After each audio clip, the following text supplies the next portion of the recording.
अस्सलामुअलैकुम। आज हम आपको दिखाएंगे वुडन स्पून या लकड़ी का चम्मच किस तरह तैयार किया जाता है।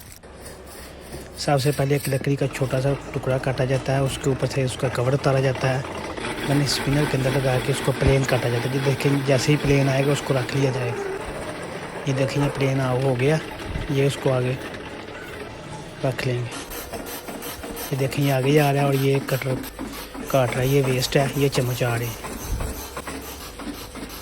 ये चम्मच तैयार हो गए। उसके बाद इनको इसमें पैक करके खुली जगह में बखेर कर सुखाया जाता है।